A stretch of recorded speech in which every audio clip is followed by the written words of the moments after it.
All right, hello, ladies and gentlemen. We welcome you to another episode of the Gafford and Brown Show. My name is Lamar Gafford, I'm Robert Brown. and we have ourselves a very, very good show today. We're going to pretty much be talking about the NBA playoffs and Floyd Mayweather and other things that's going on in the sports world today.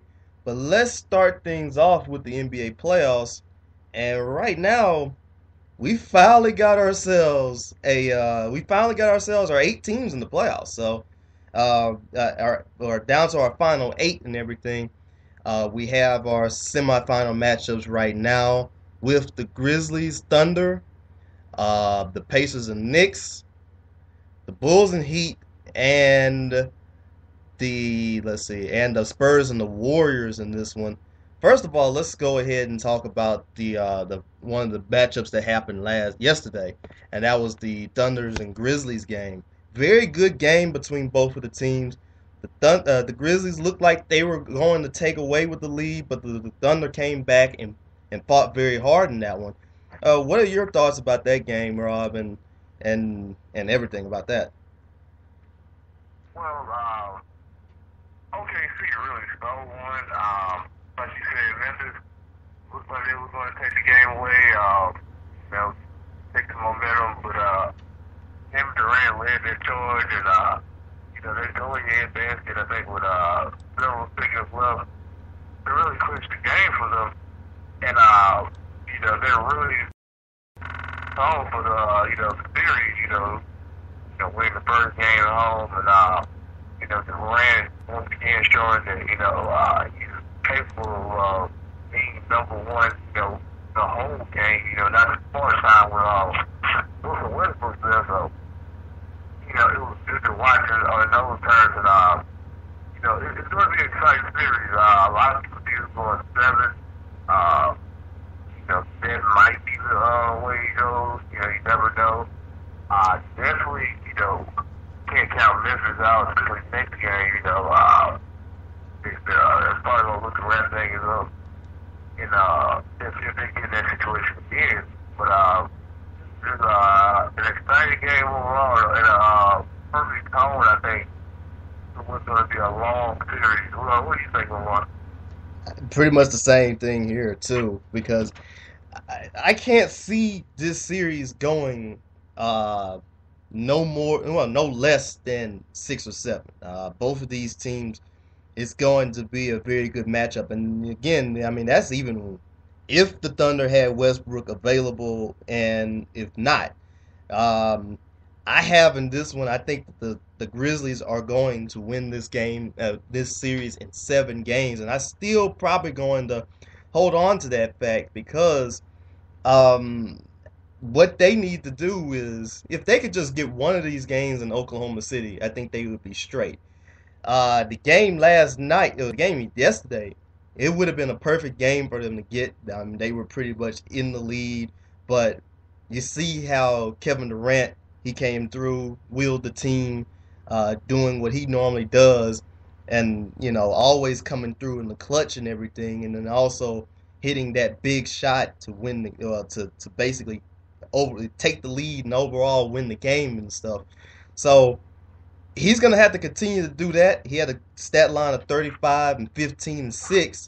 So, he's gonna have to continue to do that if OKC is gonna have the chance to win something in the series too. But I think eventually it's pretty much gonna be Memphis. Um, if I had to pick a winner, I'm picking OKC long term, Hmm. just because OKC has a dynamic score and Kevin Durant, and they have the pieces. While I really just see Memphis just having that post game and that toughness, but as you saw yesterday, OKC can go toe for toe for them in the toughness department because where Peter Perkins and Zach Randolph's history. Also, they have a Ibaka who's a pretty, it would be a pretty tough player, when he has to be. And coming off the bench, you have length and disease, and you have experience in college. So I think if Kevin Durant can keep these numbers up, I think Oklahoma City can win because one thing about Memphis, they really really don't, Rudy Gay, it's not really going to just give the ball to in those last few seconds if they can't get into the post. I mean, Mike Conley, he's a solid three-point shooter. And, you have Bayless, he's a solid scorer when he gets hot. But other than that, I really don't see them having that guy they can just give the ball to in those last few seconds unless they're trying to jump into the post to follow Randolph. So I think OKC can take this series and 7 is going to take, once again, that tremendous effort by Kevin Durant, who's playing at an amazing level. So we're going to see how if he can hold it, if he can keep this pace up. And funny that you do mention that too, because we saw what happened with Memphis yesterday.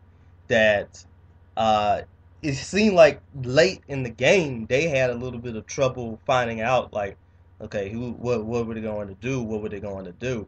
I can recall one time I think Gasol accidentally threw the ball out, and it almost got stolen. Then you got another time where Quincy Pondexter was fouled by Reggie Jackson, but he missed the first of his 3 free throws, basically making it a little bit of a tougher situation for them. So I think if that is, and you do bring up a very good point on that one, Rob, because if Memphis, they would just need to find somebody that they could possibly get to. Like, if they need to hit that big shot, they would probably have a problem. Inside, probably more than likely not, because you can go with Gasol or you can go with Randolph. But the 3-pointer, that's going to be a little bit of a tough thing right there for them. And, you do bring up a very good point about that one, too. Yeah, it's just one of the things that happened, with the Rudy Gay trade.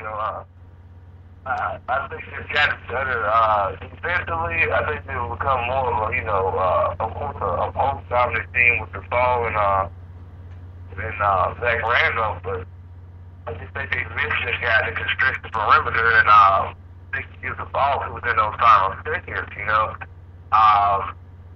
Like I said, Conley's a great player. He plays well outside the post or the perimeter, but there are a lot of times when he's bringing the ball up, so there's not much time to create a look for him necessarily, because he might be, he's trying to pick other guys up. And Jared Bayless, he's solid, but he has to sometimes take a lot of shots to get high. And I just think that's going to be Memphis' Achilles heel. Like I said, the post play is good, but what about the guys on the perimeter? Where are you going to get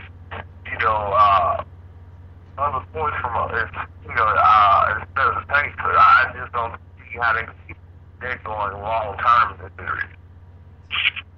Yeah, basically pretty much, and especially whenever OKC can get hot, you know how deadly they can be if somebody steps up. And like we said, if Kevin Martin, he can continue to do what he does. He had 25 points off the bench yesterday.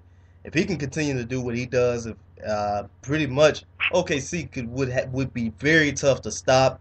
Reggie Jackson has gone a long way in basically in this playoff series. Of course, he's no Westbrook, and he's not going to be Russell Westbrook. We're not saying that, but he's coming to his own right now. He had 12 points in this last game, so he's starting to step up and everything too. Yeah. He's a solid dynamic point guard. This second year. So he's being asked to do a lot to average the Westbrook, and he's definitely he's not going to give you those same numbers, but for a guy as inexperienced as he is, he's definitely learned. Yeah, he might as well say this is his rookie season, because he was a guy that missed a lot of last year.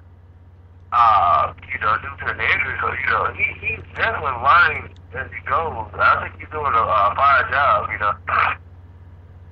And that he is. Well, let's go ahead and also talk about one of the other series that happened yesterday too, and that was the Knicks and the Pacers. And Indiana, to much chagrin on this one here, Indiana came out in this pretty much for the most of the second half and most of after the first quarter is dominating the Knicks in this one.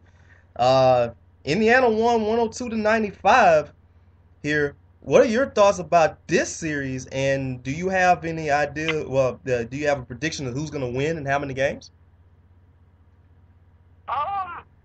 This will be kind of tough to call. I'm going to just say, I'll say New York. I'm going to say New York and 7. I think Indiana matches well with them because Indiana plays a more aggressive style of basketball. You know, they're not going to let you come in the post, trying to do whatever. You just still got a lot of forces on that team. You got David West, you have Tyler Hansel. They have guys that don't mind getting hard fouls and will get hard fouls. And that's something you're going to see a lot in this series. And I think the Knicks they usually rely too much on the 3-point shooting, and that's going to cost them at a point. But I think Indiana can match up well with them on paper. You know, if they have the scoring ability, you know, sometimes you know with guys like Paul George, Roy Hibbert, you know, they have solid production. It's just a level of consistency for them that I think they're going to be able to match up with Miami. I mean, not Miami, with New York scoring wise, you know, more than people think. And they play solid defense, so that's going to help them as well. I think it's going 7. I'm going to give the edge to New York. I don't have a lot of confidence in that team, but that's what I'm going with right now. I wouldn't be shocked if Indiana won the series. But I'm going to go with the Knicks right now. Excuse me. I'm going to go with the Knicks right now. What do you think about the series and the game one last night? I initially said the Knicks in 6, but after seeing what pretty much happened last night, and pretty much seeing what's going to happen during the series, I'm gonna go ahead and say the Knicks, but I might go ahead and say 7 as well too, because to me, yesterday did not look like the Knicks' biggest game, their best game, and they have really struggled since having that 3-0 lead against Boston, because we all remember Game 4, they lost in overtime to Boston. Game 5, they lost to Boston. In Game 6, they almost blew out Boston, but then Boston nearly came all the way back just to, make things very interesting in this. Last night was not the Knicks' best game. Carmelo, 27 points, but it took him 28 shots to get those 27 points. J.R. Smith, 17 points, but it took him 15 shots to get those 17 points, and he wasn't having the best of games right there. So we've all, and this is the one thing that we all fear here. The Knicks can be deadly whenever their shots are falling, but if their shots are not falling, it's a little bit of a problem for them. And as you said about the 3-pointer, 7 for 19, not bad, but when you have your two more scorers and all that stuff of Carmelo and JR, taking so many shots to get to those points, that becomes a problem. And looking at the Pacers here, every single one of their starters was in double digits. And then you also had DJ Augustine that had 16 points off the bench too. And so I really think the Knicks are going to win it in 7, but the Pacers are going to make them work for every single one of those games in the 7-game series. Yeah, they really are. They have an identity. The Pacers know who they are. They're a scrappy team. They like to play. Hardball. They like how they play kind of an older school game. There's a type of game they play. They're almost like the Grizzlies of the East, kind of. But I really like for this series to go at least 7 now. After seeing what it can do, I kind of had it, when I first saw the match, I was thinking maybe 6, but now at the same time, I think it's going to go 7. I think this is a game where, this is where Amari Stoudemire will really, really, really help them. Like, if they can see some type of production from him and some type of, there's something in the post that would really help them right now. And, you saw it yesterday, and the guard plays are going to have to get better, too. To me, it looked like JPT was almost tired yesterday. And, they're going to need better guard plays. And, as much as Tyson Chandler, as much as he brings to the table, on the defensive level, offensively, he's really not much but, putbacks and alley-oops, you just wish they can I think it's going to be one of the things they do next season, try to look for another big man to put next to him or behind him. But I definitely see the series going 7 now. Right, and here's the other thing, and funny, and glad you did mention Amari, because I've seen some reports here that somewhere here, some of the stuff that's on the news right now that's saying that he might come back for Game 3, and which, like you said, it could really help him, and then again, it could also hurt him, give him the track record between both of these, both with him and Melo and stuff like that. Like, they both need the ball, they both need to be dominant, but possibly in this series, I think this is more of a, a little bit more of a slow down, drag out one here, that it could help. It pretty much would help a whole lot in that one. Yeah, and let's see him come off the pitch before. He's taking that role. I think he'll be able to accept it again. It's just Mike Wilson's game plan, and I don't think he'll have a problem coming off the bench. As long as he can help the guys, advance. So I think he's gonna accept that role, that's the role given. And I think they could use it. He need help right now, especially a guy like a ball who come in and give you a solid 15, sometimes 20, maybe 5, 10 boards. He brings a lot to the table if he's healthy. He can give you something.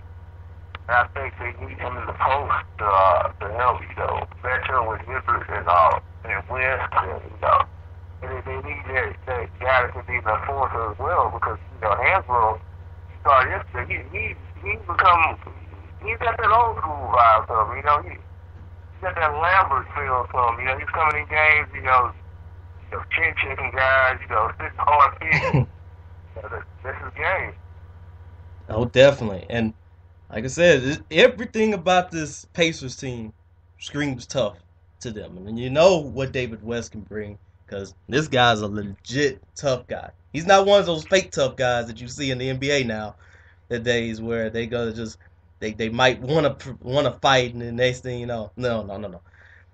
David West is a legit tough guy. And the other thing about this Pacer team that I really admire here, I have to give some props to Lance Stevenson, because he really stepped up in this game. He had a double-double too, 11 points and 13 rebounds. So he's gotten better, and this could be a guy who knows, he could be a very good young player in this game too.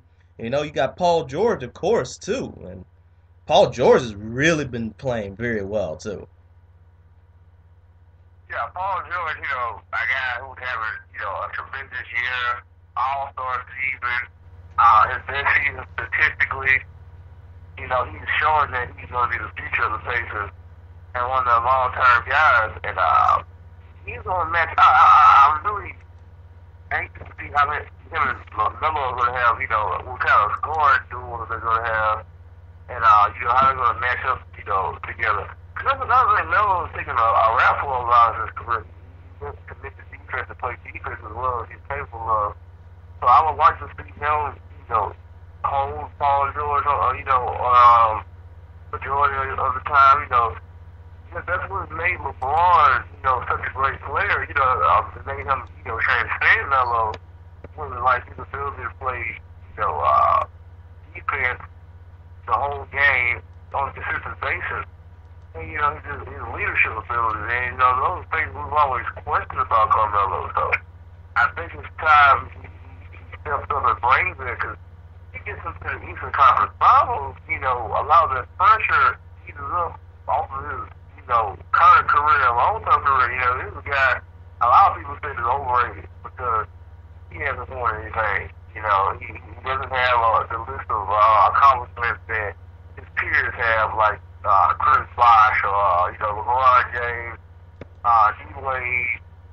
He doesn't have those rings nor the MVPs or all NBA, all defensive team. He doesn't have any of that in his name really, and it's time that he kind of steps up to that challenge.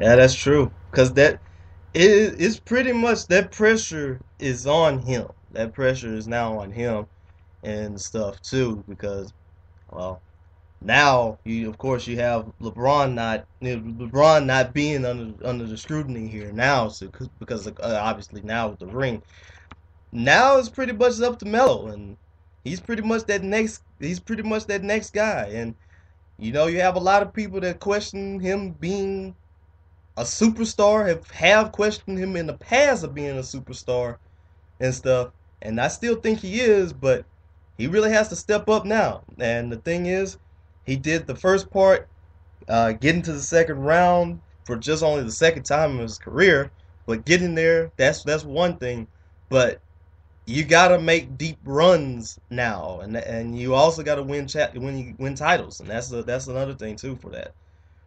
Yeah, I think he's a superstar. I think he's always been a superstar. I just think he's been good enough to be considered elite. If he's good enough to put in the same class as guys, I think he's going to go down in league history as one of the most prolific scorers the game has had. But it's like, do you want to be Tracy McGrady during his prime, or do you want to be considered, I don't know, I don't want to say Jordan because it's too high. But do you want to be Tracy McGrady, or do you want to be Scott Dixon? Something like that. Tracy McGrady was a great player. He scored a lot of points. He didn't win anything. Do you want to go down as that type of guy, or do you want to go down as a guy that didn't win anything? Because I don't think Carmelo's ever going to be a point in his career when he's going to be like a fifth corner when he was once that guy but then come out the bench. I can't see Carmelo doing that. So it's like, now was the time for him to really commit his legacy. And even Vince Carter, he's been some big games. He's hit some clutch shots. He was the face of the league, you can say, early in his career. It's almost like Carmelo, do you want to be that guy, or do you just want to be that guy, that people say could have been good, could have been really good, could have been elite, I don't know. We'll have to see what he does in his paper series, to help get them forward. Most definitely. Now, it's just pretty much going to be the litmus test about the whole thing, too. And I know we've said that a lot of times in this show, but that's going to be one of the things that's going to be the telltale sign to really see what is he going to do here, too.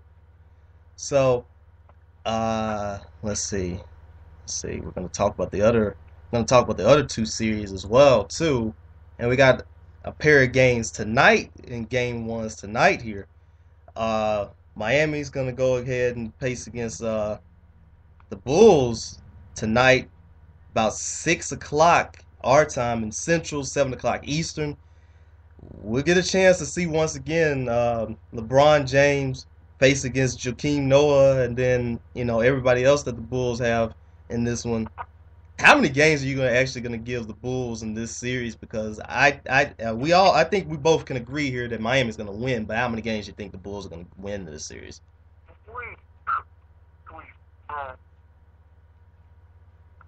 Sweet.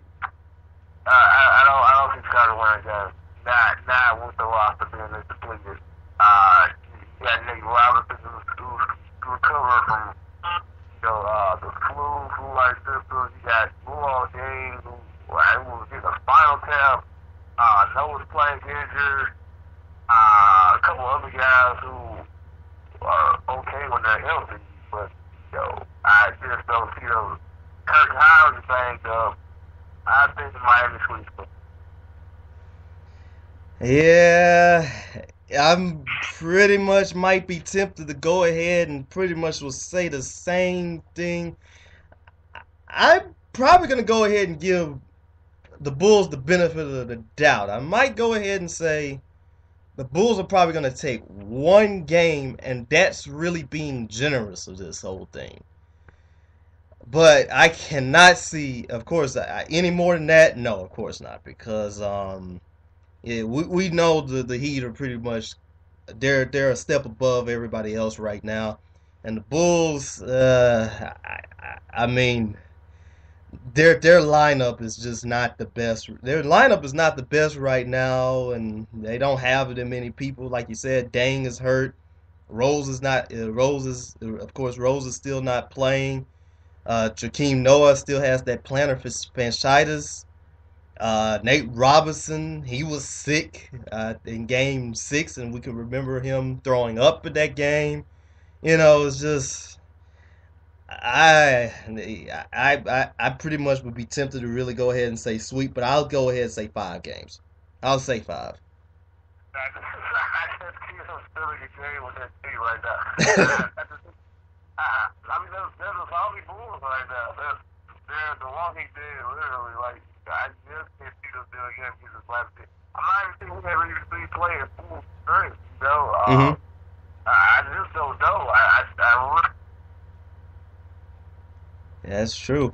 Because, I mean, I can remember what I was just actually watching Dan Levitar's show. Dan Levitar is highly questionable. He said that, well, if the Heat beat the Bulls 2 years ago with, I'm going to try to get Rob back on the show too, but the Heat could beat the Bulls basically with, with the guys that they had back then, and that the Bulls were in full strength then how would the Heat do, now since they got a little better role players and stuff, and with the Bulls being such depleted? That's kind of that's going to be the real question about that one too, because it's just going to be tough here. I think 5 games would be enough. I can never count Tom Thibodeau's team out, but I would not be surprised if it's even a sweep too, as Rob had said as well. So, that's going to be one of those things that's going to be interesting to see too. As we try to get Rob back on the show, the last series that we are here to talk about is going to be the San Antonio Spurs and the Golden State Warriors one. And that one's going to be a very interesting one here too, because now we see that the Warriors, they make it back to the playoffs for the first time since 2007, and they get into the second round. So once again, but I think if it was up to me, I'm going to go ahead and say that the Spurs are going to win this one in 6 games. Hey, it's all cool. It's all cool. I'd moved on to the second series right now too. We're talking about the Spurs and the Warriors right here. All right. So I pretty much I'm actually gonna go ahead, and I was just giving them my prediction. I'm pretty much gonna go ahead and say the Spurs are probably gonna beat the Warriors in 6 games. What do you think about that one, Rob?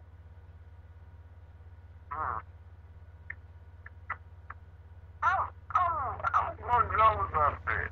I'm going to go Golden State and 7. Wow. I'm going to go with upset.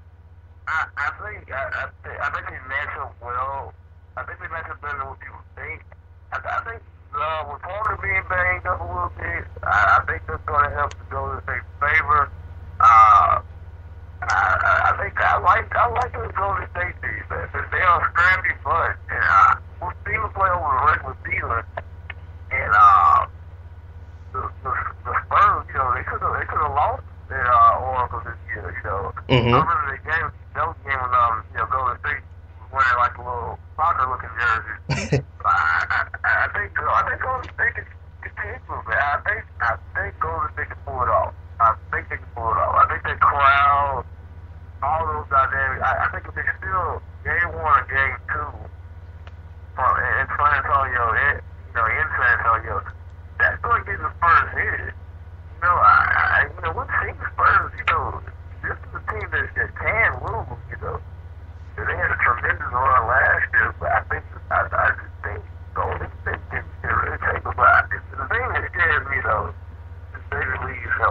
Mm-hmm. Like, he's really bad. We know he's not 100%, but can you stop Tim Duncan right now? Because at 37 years old, Tim Duncan is playing, he has Will Huff played since that last title they won in 2007. Mm-hmm. Because he's going at a tremendous pace. I'm wondering if David Lee can hold him up. You know, can they, would they be able to hold him, or is that Andrew Bogut going to hold him? You know, how many minutes did David Lee play? You know, things like that. So I'm curious to see, but I think they match up well with the Spurs. I think they're just as deep. I think they play. The only thing I question is the defense sometimes. They can get a little lackadaisical on defense, but I think offensively, you know, they can score at least 90 points a game. Now, I'm not saying the Spurs can score. We know they can score too now. Right. But I think if they can put up 90 a game, push the pace, make Popovich, you know, use his bench, you know, force his hand. I think Golden State can pull it off. What about you? I think it's a possible chance. Now, I still say the Spurs in 6, but I think it's a very good chance. I think we are very capable of what the Warriors could do, and this run that they're having right now has been a very good one. And seeing that the Warriors and I too remember that game here that they had on national TV. I think that was on February the 22nd, one of those games that you know that I think it was Jared Jack that was shooting lights out in this one too. If he can do well, and especially if Curry, if he's gonna make those shots too, then I think the Warriors, they have a very decent chance of winning this series.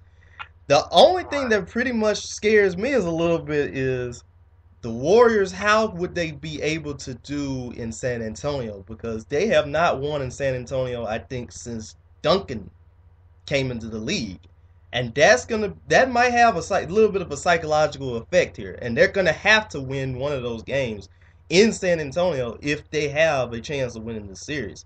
So, I think they're capable of still one of the first two. mm-hmm, And another thing I like about this team, and I like what Mark Jackson playing, is this toughness. The Warriors are tough now, and you got to give the guys like Jerry Jack and Carl Landry and Richard Jefferson credit for bringing some of that too. Because we saw what they did earlier in the season against Houston. When Houston tried to hit the 3-point record, Golden State started giving hard fouls. mm-hmm, In that last series, we saw Golden State get a little chippy. So this is the Golden State team that has a little bit of a chip on their shoulder. I think they're tired of being counted out.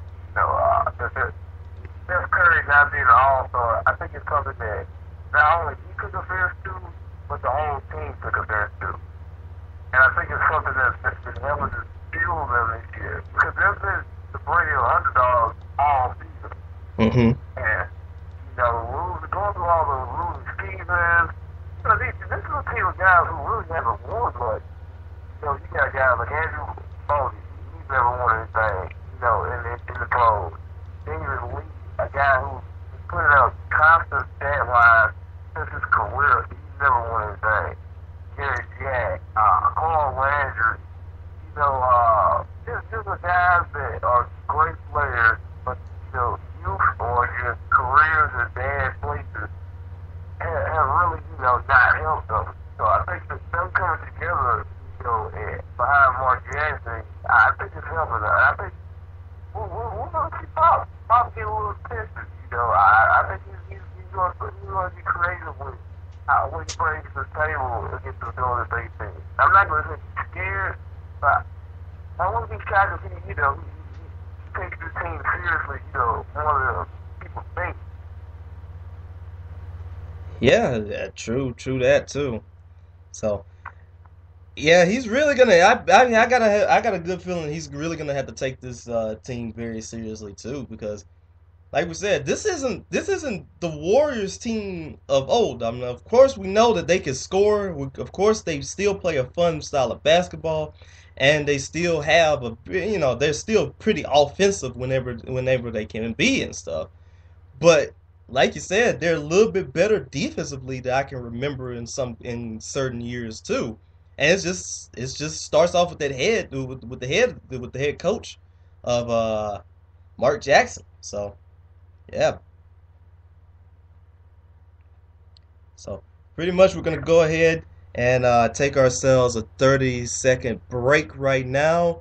We're gonna go ahead and talk. When we come back, we're gonna talk about the LeBron James MVP award. Of course, we know that it was well deserved, but he didn't get the unanimous decision.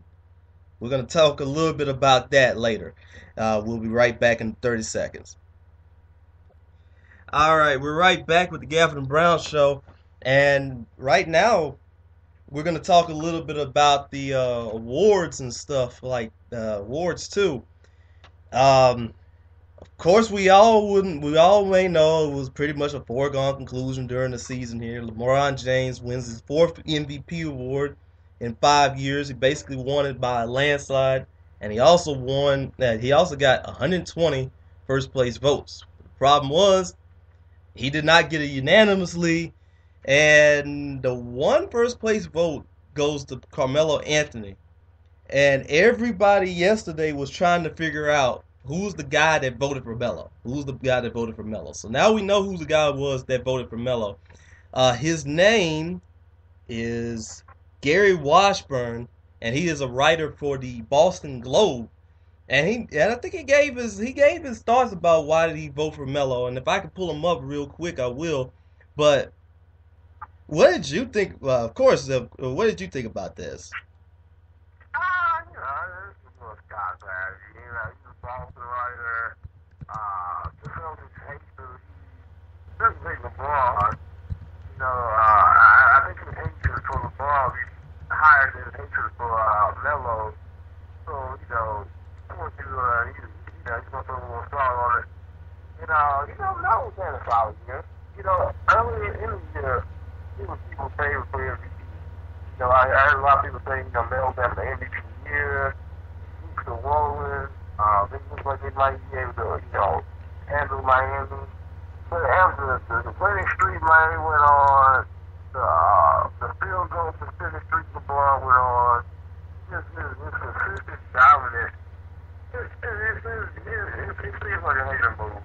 Yeah, I think it was a hater move. We know LeBron, but when you told me what happened, I thought an LA writer probably gave his vote to Kobe or something.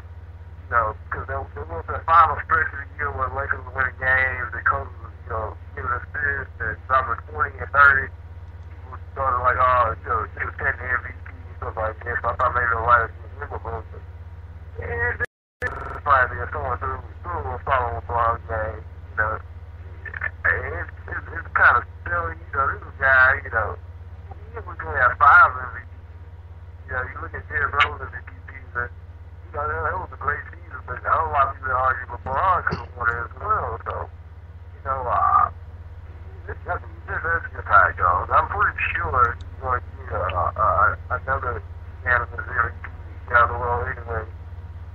So, It definitely so, because it's just, I think it's just one of those things that's pretty much arbitrary. I know a lot of people a lot of people agreed that LeBron had the best MVP, had basically the MVP season. Everybody agrees upon that, and I think it's just gonna be one of those footnotes. I could just remember what happened like this in 2001 when a lot of people were thinking, I think Shaq won the MVP that year, and he got almost all the votes too, and I think he did not get one vote because that one vote went to Allen Iverson. That person was Fred Hickman that voted for AI in that one, who pretty much felt like AI had a very good season too. And of course, one of the things here, what I thought Melo was going to be number 2, and he actually turned out to be number 3 in this whole thing, behind Durant, because I just felt like that down the stretch, the winning streak that the Knicks had, Carmelo had basically stepped up. He helped out this team. I think he had a very good March and April where he was scoring almost well over 30 points. and did was a very good part of this of that Knicks team that had that winning streak. I think of 12 games. I think 12 or 13 games, right? Yeah, yeah. Yeah. So I think and we're looking at it right now here. Here's basically what Washburn said about why did he vote for Anthony. He said, "I just honestly felt that Carmelo Anthony lifted the Knicks to new heights this season. A number 2 seed, in their first division title in 19 years. With an aging roster, the team's second best player, Amare Stoudemire, out for most of the season, and a myriad of other injuries." And this is what he told Yahoo Sports earlier today. And he said that LeBron is unquestionably the best player in the league, but I felt this season Anthony had more value to his team. And like I said, while so of course we continue to talk about Melo. We said this in the same series that it's his time to step up, and he's done a very good job at that thus far. But he would not have been number one in my MVP voting, not at all. I probably would have said second place if at all anything. That's the tricky thing about the MVP award, because when you think about the actual breakdown of it, you think about, okay, most valuable player. Who's the most valuable player on their team? If you want to think about it from that perspective, yeah, you can make an argument for LeBron. But the MVP award really, the combination of that is the best player in the league. And you can't undermine LeBron's value to Miami. If you take LeBron away, then I would say Miami would be a 6th or 5th seed. And that's the East. They're not going to win a title without LeBron. They're not going to. They might not make the Eastern Conference Finals without LeBron. So we can make that argument with LeBron as well. When you see D-Wade lose by himself, lose bad by himself. Mm-hmm. Chris Bosh didn't win anything by himself. Nope. So we can make that argument that LeBron is just as valuable to the East as another one to the Knicks. Now, granted, the Knicks may have a record that's more horrible, but we're talking about, wins. I mean, Miami will be lower, just as low to me. I think they make the play. I think they will make the playoffs maybe as a 6th or 5th seed, but they're not going to win anything before. They're not going to. I don't think they make the Eastern Conference Finals. I think they may lose first round without LeBron.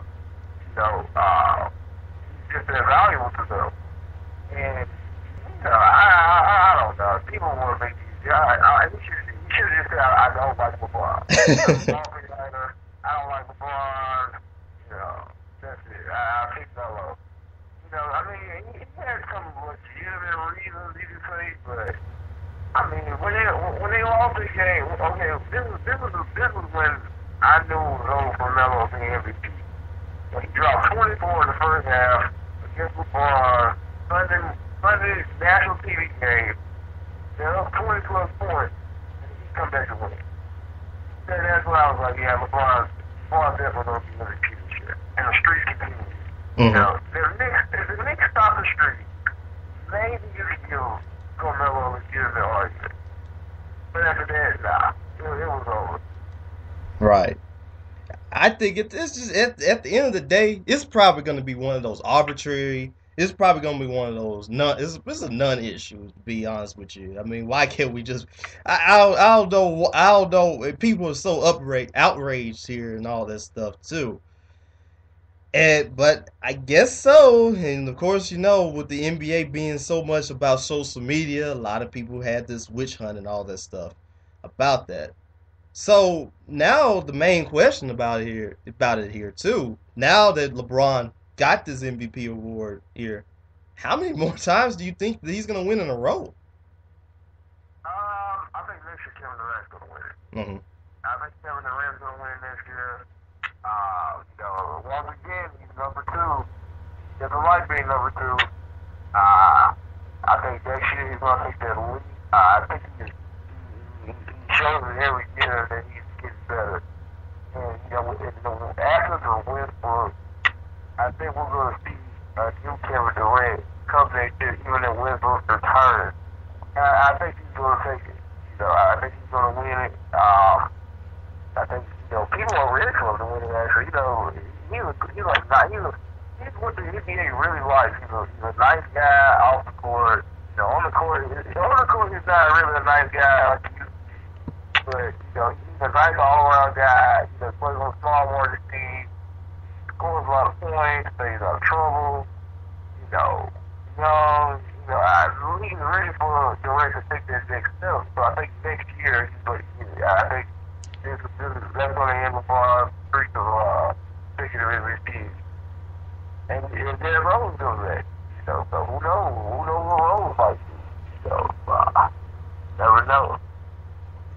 Yeah, that's true. That's true. I think if at all anything, I would probably give LeBron one more year.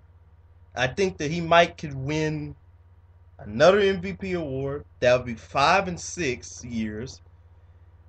But I think the eventual successor to the whole thing is either going to be Durant. It's either going to be next year, and like you said, he's always motivated about the whole thing.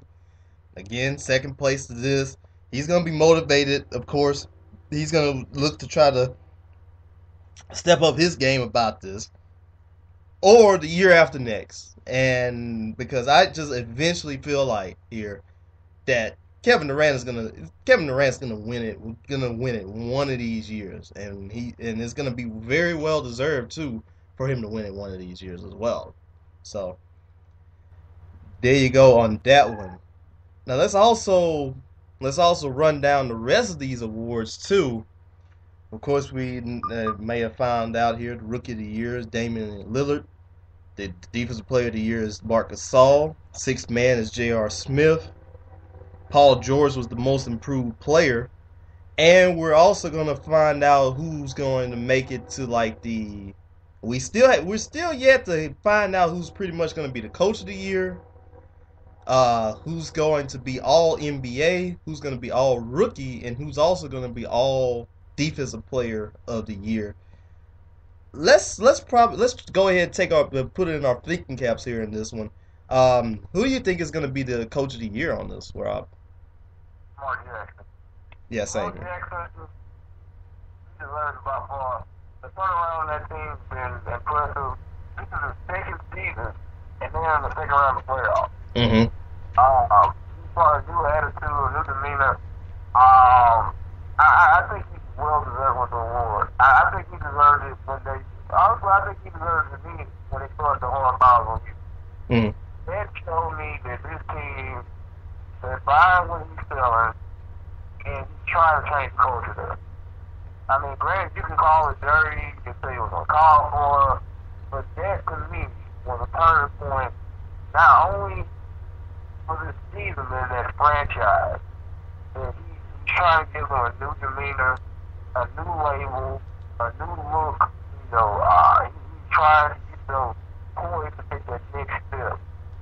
And I think he's well deserving of it. I think he's going to win it. You know what? I think some people might go fault because he's such a young coach, and he might get screwed because it'll add to the other fact that Curry got screwed out the All-Star game. But we'll see. Right now, I'm going with Mark Jackson. Yeah, so I agree too. It's got to be Mark Jackson. I mean, there's just nothing else to really say about this one too, because not too many people probably expected this team to be this good. They expected them to be, an average middle of the road team, but they didn't expect them to be this good, and he's really done a nice job with this team. So I had to give it to Mark Jackson in this one. Got some others that are pretty much in consideration too, but at the end of the day, it's gonna be Mark Jackson in this one too. I really have the good feeling about this. And it's also going to be very interesting to see how the teams look like too, which are going to be decided by the coaches and all that. Because most of them, we'll pretty much get a chance to see them, if not this week, more than likely next week we'll get a chance to see who bases the individual teams, and I feel like that's going to be an exciting point in time too. Crazy thing is, crazy thing here is also this, and running also down the rest of that MVP vote too. You also had Chris Paul at 4, Kobe Bryant at 5, and the crazy thing here is just running down running down the different votes. A lot of different people was talking about like, why did David Lee get a 5th place vote? Jakeem Noah got a 5th place vote too. It's kind of crazy though. David Lee is a really big factor. Well, Steph Curry, of course, is a big factor in Golden State success. But David Lee coming there really, help giving them an inside presence. Give you a 20-10 game. He was out of his pocket. Great player, all-star season. Joakim Noah, we know, had that huge 30-30 game. He stayed within the Bulls superstars. He's a superstar left field space. He's a guy that's really been their vocal point, their leader. So I'm not too shy about that. It's just a long edge list, so I'm not mad about that. Yeah, me neither. I mean, once again, as we said earlier in the show, it's kind of arbitrary about this, and you can make a very good case for David Lee. David Lee had a very good season. Of course, he didn't get, and he didn't get more votes than Steph Curry. So that's just one of those things. And then once again, like you said about Noah, Noah's pretty much the heart and soul of the Bulls team. So it's nice to see them get a little rewarded too, the tough guys and all that. Yeah. It's definitely great to see. Those guys, they're at the end of the list. They're not going to win it anyway. But people get some recognition. So it's not going to be all in the NBA defensive team anyway. Second or first anyway. So that's going to get them high. Right. So we're just going to go ahead and take ourselves another 30-second break, and we're pretty much going to go ahead and talk about. Let's see. We're pretty much going to go ahead and talk about the second thing here about this whole thing. We're going to talk about Floyd Mayweather. Once again, still continues to be undefeated and everything too. We're going to talk about that fight as well. We will be right back in 30 seconds. Up a little bit more, I guess. Anyway, we're right back with the Gafford and Brown Show, and we're going to go ahead and talk about the big fight last, I think on Saturday here too. We're going to be talking about Floyd Mayweather. He won his matchup against Robert Guerrero, and that was a 12-round fight. Did you get a chance to see the fight, Rob? No, I didn't see it, but I saw the highlights. I pretty much knew what was going to happen. Floyd Mayweather was going to win. It looked like business as usual. A lot of people surprised Floyd to get the knockout. Floyd's not really a big knockout artist. Last time I remember him knocking out somebody was, I forgot the guy's name, but I think he knocked him out in the 8th round. I think it was Thomas. It was, Ricky Henry. I think it was the last guy he knocked out. It's been a while since a knockout, but he came close. It's a pretty dominant fight. Once again, Mayweather being Mayweather. Yeah, definitely. I mean, I got a chance to see the fight. I'm not too much of a boxing guy myself, but I just I try to dab a little bit in the fight in watching the fights here and there and all that. And it's just like you said, it was just business as usual. And that one, Floyd was just being Floyd in this one. It just seemed like he really took the fight in this one against Guerrero, and I mean he did what was needed and stuff. I think he won the matchup. I think it was the judges actually agreed upon it. It was 117 to 111 here. So I think that would be the equivalent to Guerrero getting about 3 rounds and stuff. But, like you said, business was usual. Floyd really took the fight in that one. I have no problems with that one. He continues to be 44-0. Now the main thing is this. What's going to be next for him? And, you know, can we see him actually finishing out undefeated? Yeah, I think he's going to finish undefeated. I mean, Floyd was 34 years old. Uh, he got a shorter list of fights now. I would like to see him fight Tim Bradley. I think that would be a good fight. Tim Bradley, guy we've seen, rise in the rank, beating Pacquiao, defending his title, starting to build a brand. So I wouldn't mind seeing him fight. I wouldn't mind seeing him fight Tim Bradley. Of course, the Pacquiao fight is what a lot of people want to see. The value on that fight has died down a little bit because, Pacquiao took that loss to Marquez. That's still fresh on a lot of people's minds. I still wouldn't mind seeing the Pacquiao fight. I think the Pacquiao fight is still going to be a cash grab. I think a lot of people still want to see it. I think it'll do well.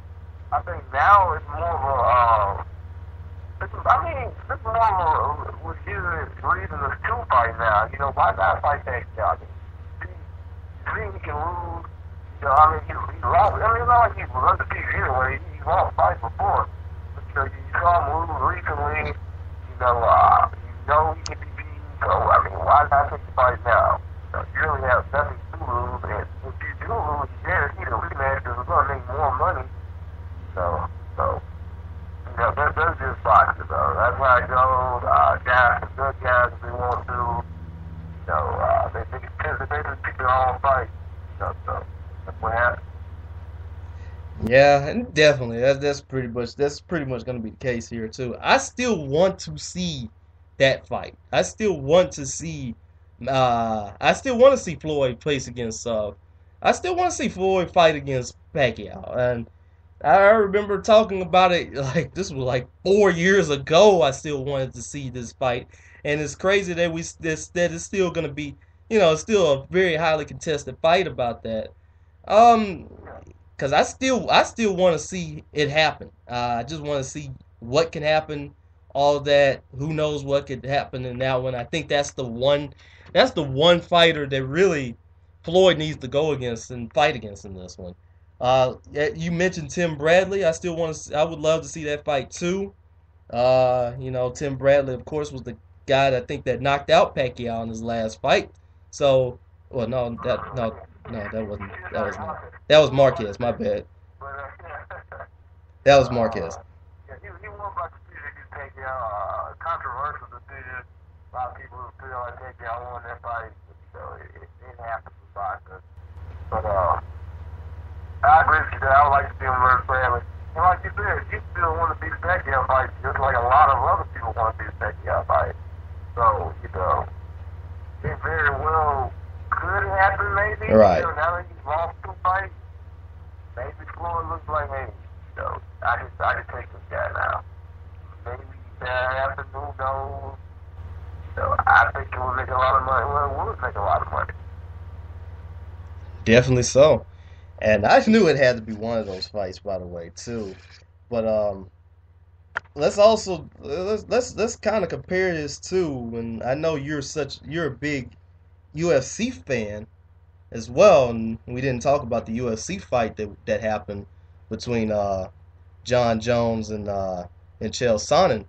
But here's the main question I got for you is, well, right now, I mean, which one do you think is bigger? I mean, the MMA, UFC, or would you say boxing still? Oh, nah, man. It's the age of debate. Mm-hmm. I think UFC is the more mainstream sport at the moment. I would say boxing, you can have two guys that make a lot of money. Pacquiao, Floyd Mayweather. Those guys are going to get dates and pay-per-view fights. And, if they're not fighting, no one other than, the diehard boxing fans are watching. With the UFC, you have draws like John Jones, you got a guy like Chael Sonnen, who's a solid fighter, but he's more of a talker. So that's what gets him so much attention. He's great at promos. You got like Anderson Silva, who's undefeated in UFC. Just a flawless fighter. Some people compare him to Muhammad Ali of MMA. You got John Pierre, ESP. This guy is well known. Nike commercials, Gatorade commercials. He's a very well known fighter. And he got guys that are a little bit more marketable than boxing right now, who really they only have two real stars. Like we said, that's Mayweather and Pacquiao, and they won't even fight each other. So I think UFC, mixed martial arts as a whole right now, it's a little bit more mainstream. It's gotten more fans. But boxing is old. Boxing is age old. It's one of the oldest sports we have. It's the pure science. Boxing is never going to die. I hate when people make the comment boxing is dead, boxing is dying. It's never going to die. It's always going to be coming out of emergence. There's going to be something that happens that's irrelevant. Yes, it's not as proud as it once was. There's a lot of things boxing needs to fix. Like it was, during the 80s and 70s and even the early 90s and the Tyson era. There are a lot of things boxing needs to fix. Number one, one of those things we talk about more than just, Cinco de Mayo, But, once they fix those things, then, it'll be, more, watchable. But right now, I would go with UFC because it's more controlled. The thing I like about the UFC is you know who has the belt, you know who's contenders most of the time. Boxing, there's so many belts, so many weight classes, so many organizations, so many initials, WBC, WBA, IBW, WBC, this, that. It's confusing. Mm-hmm. And the divisions can be just as more confusing. But with the UFC in particular, you have, light heavyweight, middleweight, heavyweight. It's more structured right now.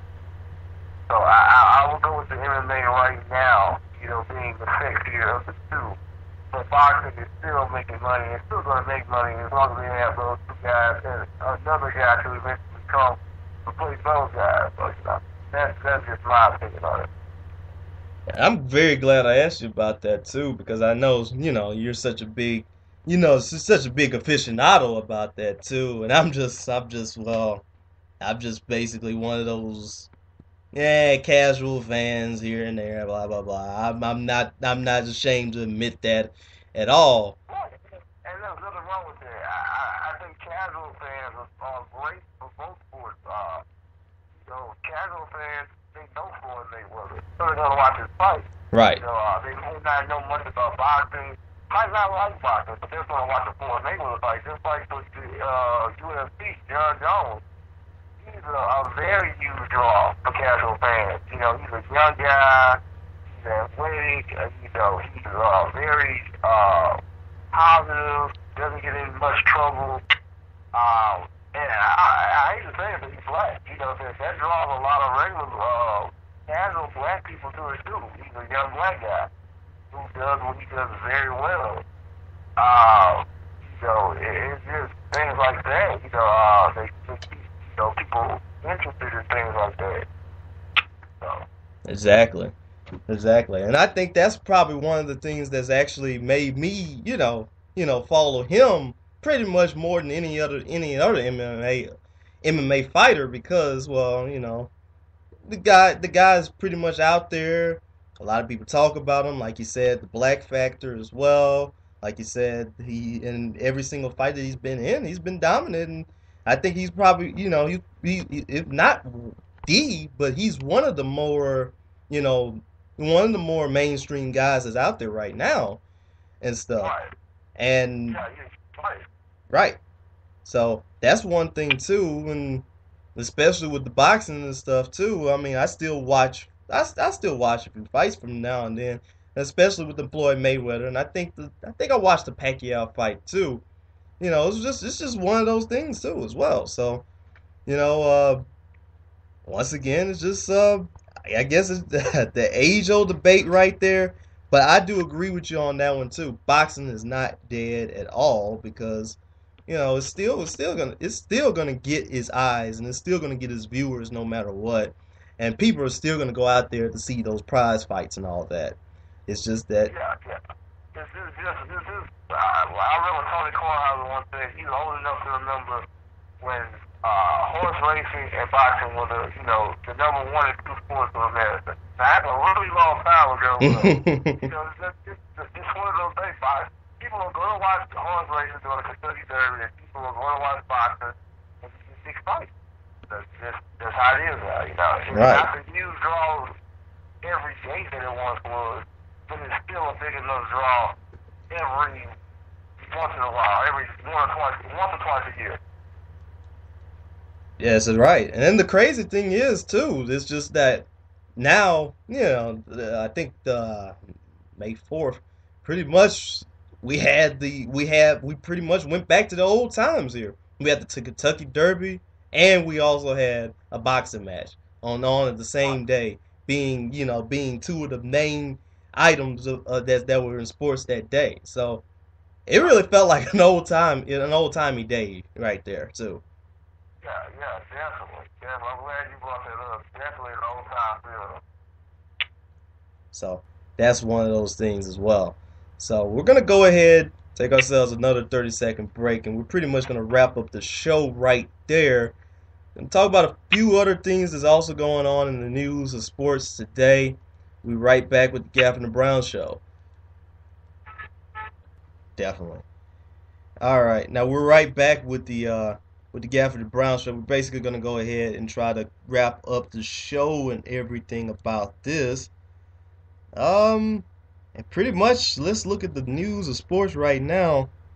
They say Alex Rodriguez is getting ready to be back on the field. He's resuming his on-field work for the first time since his hip surgery. I know we talked about A-Rod in the past, but I don't know how well received is he going to be out there in Yankee land.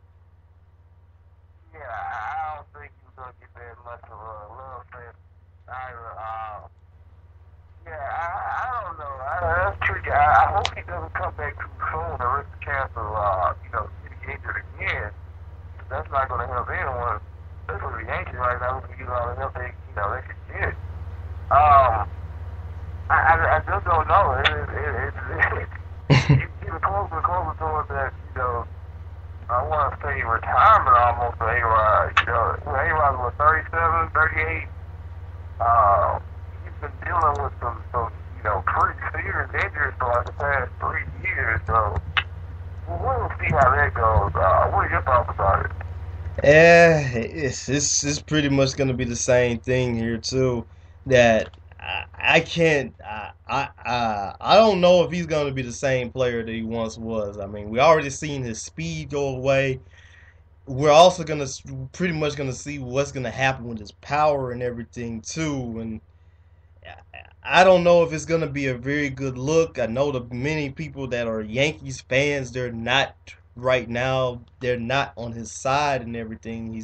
So and especially with him being linked to these steroid allegations and all that too. So that has another thing to deal with that too. So I can't really see him making too much of an impact. But I just hope that he does not come back too soon as well. Right. Let's see another thing right here. We also see Roy Halladay was placed on the DL. He's had some very bad, very bad starts over his last couple of days and over his last couple of games. And this was once one of the more dominating pitchers. Now it seems like he's starting to fall off that perch a little bit. Yeah, that's not good at all. Right now, who do you think is going to step up? With him going down like that. As far as the Phillies or just all of baseball? Just all the Phillies. Oh man. It's either going to be offensively. if as far as pitchers are concerned, I feel like the one person that really has to step up is going to have to be Cole Hamels, of course. He's gonna have to now be the guy that a lot of people actually thought that he was going to be one of these days too, and I just don't know what is up with this Phillies team nowadays. It seems like that they've gone a little bit.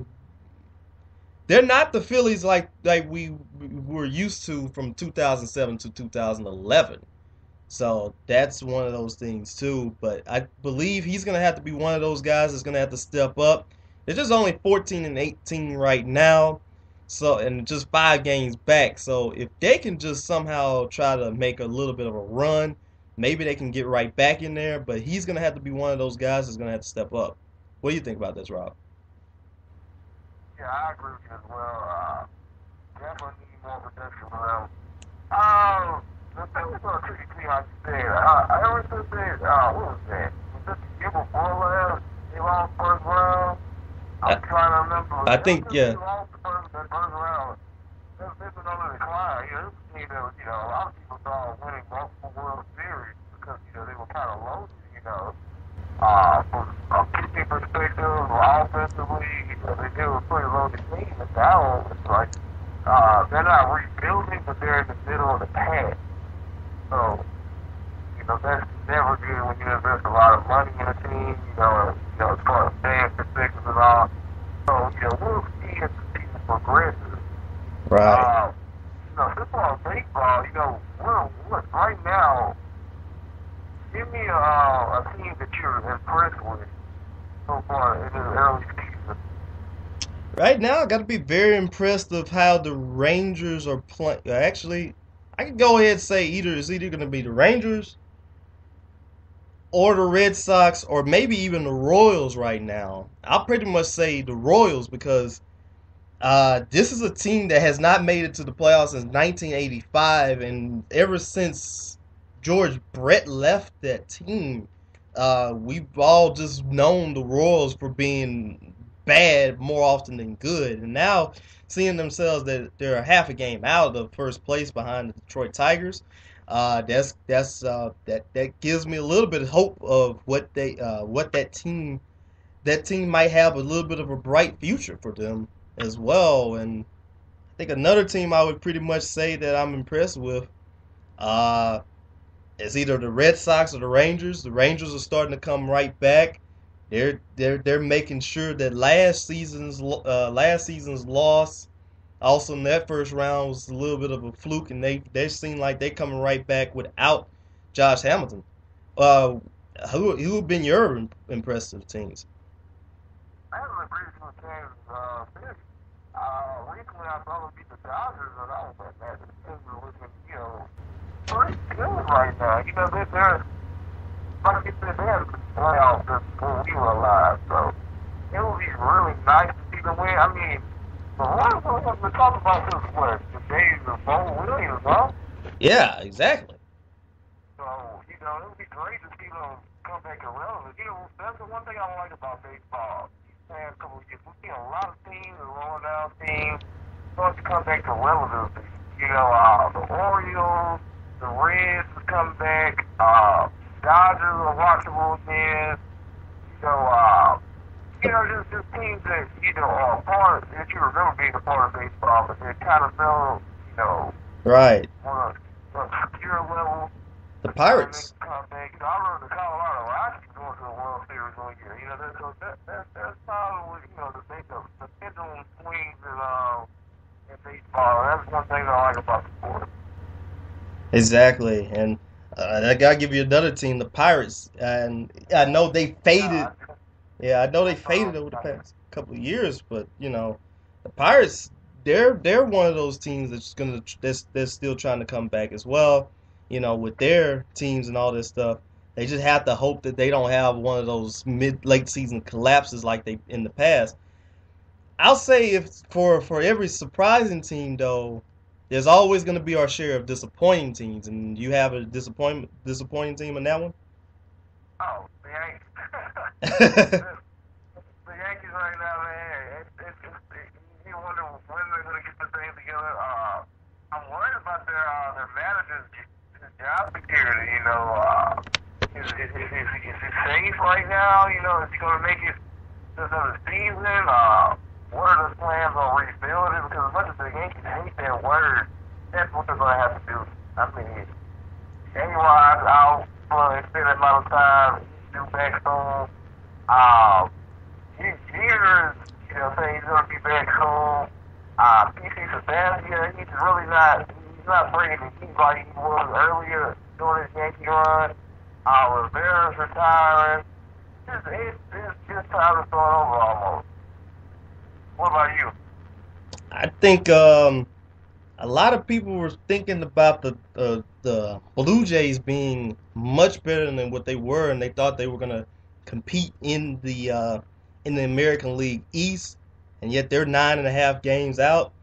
But I think I might go ahead and take the easy one here, and I'll say the Angels. Like, they're 9 games out, and it seemed like they kind of were like Yankees West, and they're throwing their money out into the situation by getting Josh Hamilton and Albert Pujols last year, and then all of that. But the problem is the Angels are right now sitting up here 11-20, not having another good year, and a lot of people are probably talking about Mike Scioscia's job security as well, because everybody knew about last year they weren't doing too good. Now you see it happening this year. I don't know what's going to happen with them now. Yeah, and like we talked about earlier in the year with the Angels, is this really going to work? You know, last year they spent money on Albert Pujols. This year it was Josh Hamilton. And, you know, instead of 9 games back, so is it going to come together anytime soon? You kind of hope so because of all that money spent, but it's just something that time is going to tell. Yeah, definitely. And that is right here, too. Some board news right here as well. And looks like there's some hockey news that we have for you, too. It looks like that the NFL is, not the NFL, the NHL is confirming an outdoor matchup in the city of Los Angeles between the LA Kings and the Anaheim Ducks. And that's going to happen next January the 25th. I believe that's going to be a very exciting thing right there to see an outdoor hockey game in the city of Angels. Yeah, we usually see this happen in New York, you know, and it's always fun to watch. But the tickets in LA, it's going to be different. You hope the weather is going to be cold enough. I don't know, it's going to be fun to watch, I guess, you know, why not? Yeah, it's gonna be fun, and I hope the one thing that it brings here, hope the novelty of the whole thing can get people to go out there to it. Because recently I think fans are starting to get a little bit. Recently, fans are starting to get a little bit excited about the two hockey teams that's down there, and now hopefully you can hope that a game out there in one of the more historic venues, Dodger Stadium, could also do the same thing for that. So I really have no problems with that either. Right, yeah. I always draw at least on the stage that some casual fans back out there and new fans as well. That's different though. I applaud the NHL for coming up with, you know, something new, something fresh, you know, because, you know, that's one thing for the NHL has been basketball not being super tough and not trying to, you know, exceed this shelf life, you know, by, you know, reaching out to casual fans, trying new things. So, yeah, I'm glad to see this. Yeah, me too. And it kind of makes me wonder, like, what other venues would you like to see a hockey game? Outdoor venues would you like to see a hockey game being in? Oh, Canada, of course. Canada is you know, always a fun place, you know, to have a hockey game outside. Here in New York, Chicago, maybe, you know. I think they have one. I'm trying to think. If they didn't have one in Wrigley, I think they might have did. Yeah, something around like that. Because I think it's just now you're starting to think about every one of these different venues here. I think we now pretty much got all these venues like pretty much taken care of now here too. Because I can't think of anywhere else really outside of you know unless you want to put one in Lambeau Field, but the problem is there's no team in Wisconsin, so that's another thing too. I'm pretty sure one of these days Jerry Jones might try to do something like this, though. I've got a good feeling that he's going to try to do something. Yeah, yeah. That was no one's versus anybody, But he's got to get all those games or something. Yeah, he's going to try to do something like that. All right, I know it worked in the I know it worked in the NBA that he got it in Cowboy Stadium that year, and he's going to try to. I know he's going to have to try to do something like that this year. So, yeah, that's pretty much going to be the case right there. So we're pretty much gonna go ahead and wrap up the show right there and that. Uh, any idea when our next show is gonna be, Rob? We'll be shooting again for Wednesday. All right. Yeah, Wednesday, that'll be a good day for me too. And so we're pretty much gonna have that during the day and everything. And before we get ready for that move and all that stuff, we're pretty much gonna be moving the nights. So we hope everybody stays with us, and actually we hope we can get some more people as well too. So. Right, okay. So, once again, it's been another great show. The birthday for Lamar Gafford. Huh? What'd you do today? Oh man, I didn't do nothing. I don't know what I'm gonna do. I might try to put some gas in this car and then just try to go out there and might see a game at some restaurant or something. I don't know. I have no idea yet. No idea yet. Well, sounds like a plan.